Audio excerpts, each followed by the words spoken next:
ओम गंग गणपते नमः। आप सभी का आपके अपने चैनल पर बहुत बहुत स्वागत है। आज इस वीडियो में हम माघ मास महत्म के 27वें और 28वें अध्याय का रसपान करेंगे। ओम गजाननं भूतगणादिसेवितं कपितजम्बूफलचारुभक्षणम् उमासुतं शोकविनाशकारकं नमामि विघ्नेश्वर पाद पंकजम। बोलिए विघ्नहर्ता गणपति गजानन महाराज की जय। माघ मास के ठाकुर की जय। प्रेत कहने लगा कि हे पथिक, मैं इस समय तुम्हारे पास जो यह गंगा जल है उसे मांगता हूँ, क्योंकि मैंने इसका बहुत कुछ महात्म्य सुना है। मैंने इस पर्वत पर गंगा जल का बड़ा अद्भुत आश्चर्य देखा था, इसलिए यह जल मांगता हूँ। मैं प्रेत योनि में अति दुखी हूँ। एक ब्राह्मण अनाधिकारिक को यज्ञ कराकर ब्रह्म राक्षस हो गया। वह हमारे साथ 8 वर्ष तक रहा। उसके पुत्र ने उसकी अस्थियों को इकट्ठा करके गंगा में कनखल स्थान में गिरा दिया। उसी समय वह राक्षसत्व को त्याग कर सद्गति को प्राप्त हुआ। मैंने प्रत्यक्ष देखा है, इसीलिए मैंने तुमसे प्रार्थना की है। मैंने पहले जन्म में तीर्थ स्थानों में बड़े बड़े दान लिए थे और उनका प्रायश्चित नहीं किया था। इसी से मैं हजारों वर्ष तक इस प्रेत योनि, जिसमें अन्न और जल मिलना अति दुर्लभ है, दुख पा रहा हूँ। इस योनि में मुझको हजारों वर्ष बीत गए। इस समय आप जल देकर मेरे प्राणों को, जो कंठ तक आ गए हैं, बचाओ। कुष्ठ आदि रोग से भी मनुष्य प्राणों को त्याग करने की इच्छा नहीं करता।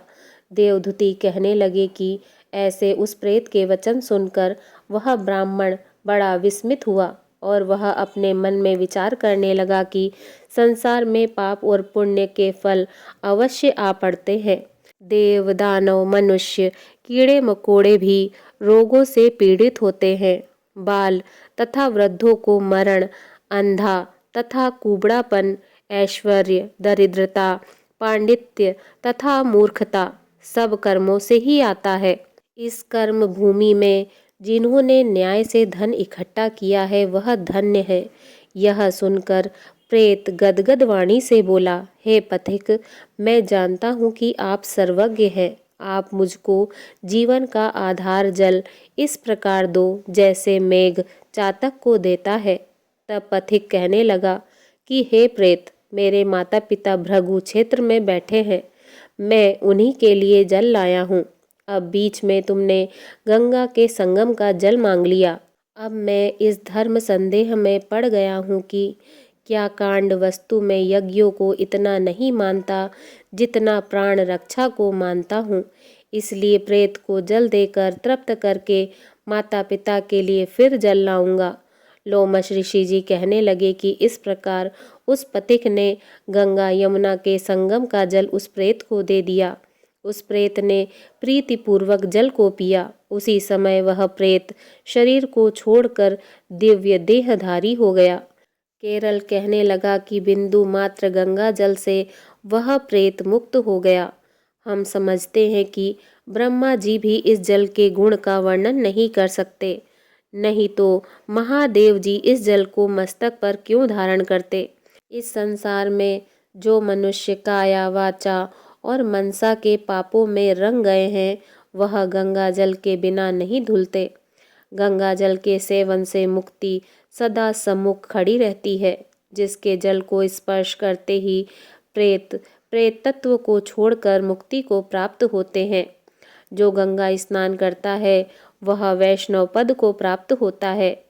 यदि संबंधी लोग गंगा जल में तर्पण करें तो नरक में रहने वाले पितर लोग स्वर्ग में चले जाते हैं और स्वर्ग में रहते हुए ब्रह्मत्व को प्राप्त होते हैं। गंगा जल के समान और कोई मुक्ति का साधन नहीं। वह प्रेत वहां से चला गया और जब माघ मास आया तो उसने सुने हुए प्रयाग महात्म्य के अनुसार गंगा यमुना के संगम पर स्नान करके पिशाच शरीर को धारण कर भक्ति पूर्वक नारायण की स्तुति करता हुआ वह द्रविड़ देश का राजा गंधर्वों से सेवित उत्तम विमान पर बैठकर इंद्रपुरी को गया। सो हे द्विज, यह इतिहास पापों का जल्द ही नाश करता है। इससे धर्म का ज्ञान होता है। यह पुण्य, यश तथा कीर्ति को बढ़ाने वाला है, ज्ञान तथा मोक्ष का देने वाला है। तुम भी सद्गति पाने के लिए प्रयाग चलो। वहाँ पर हम ऐसा स्नान करें जो देवताओं को दुर्लभ होता है। वहाँ पर श्राप से पैदा हुआ पिशाचपन सब नाश को प्राप्त हो जाएगा। इस प्रकार लोमश ऋषि जी के मुख से अमृतमय मधुर कथा को सुनकर मानो अमृत पीकर सब प्रसन्न हुए और पाप रूपी समुद्र से पार हुए। उन्हीं के साथ सब लोगों ने दक्षिण दिशा को प्रस्थान किया। इसी के साथ माघ मास महत्म का 27वां अध्याय समाप्त। बोलिए श्री हरि भगवान विष्णु जी की जय। ओम नमो भगवते वासुदेवाय नमः। माघ मास महत्म का 28वां अध्याय। वशिष्ठ जी कहने लगे कि हे राजा दिलीप, बहुत से जन समूह सहित आच्छोद सरोवर में स्नान करके सुखपूर्वक मोक्ष को प्राप्त हो गए।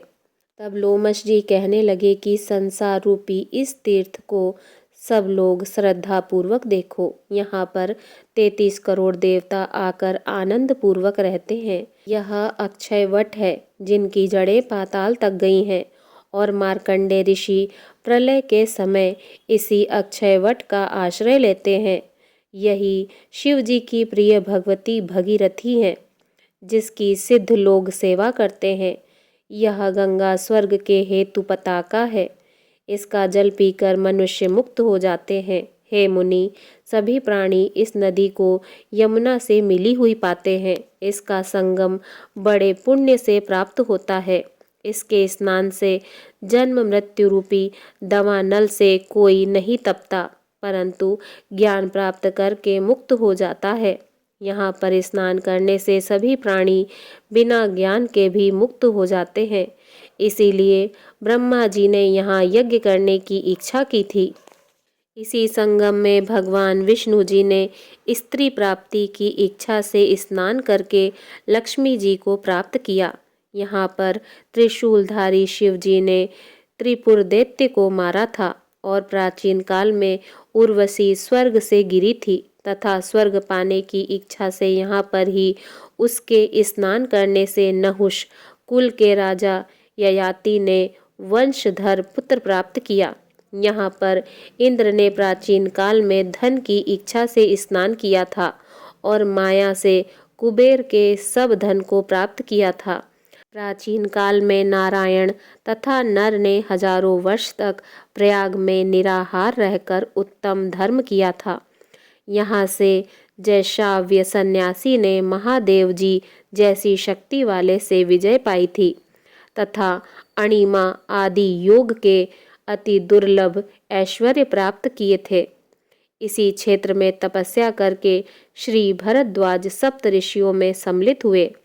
जिन्होंने भी यहाँ स्नान किया सबको स्वर्ग की प्राप्ति हुई। इसीलिए हमारे विचार से तुम त्रिवेणी में स्नान करो। इस स्नान से पहले किए हुए तुम्हारे सब पाप नष्ट हो जाएंगे और संपूर्ण वैभव को प्राप्त हो जाओगे। ऋषि के इस प्रकार के सत्य वचन सुनकर सभी त्रिवेणी में स्नान करने लग गए और उसी स्नान करने से सबकी पिशाचता नष्ट हो गई। श्राप से विमुक्त होकर उन्होंने अपना शरीर धारण कर लिया। वेद निधि ने अपनी संतान को देखकर प्रसन्नचित्त होकर लोमश जी को संतुष्ट किया और कहा कि आपके अनुग्रह से ही श्राप से विमुक्त हुए हैं। अब आप इन बालकों के योग्य धर्म को कहिए।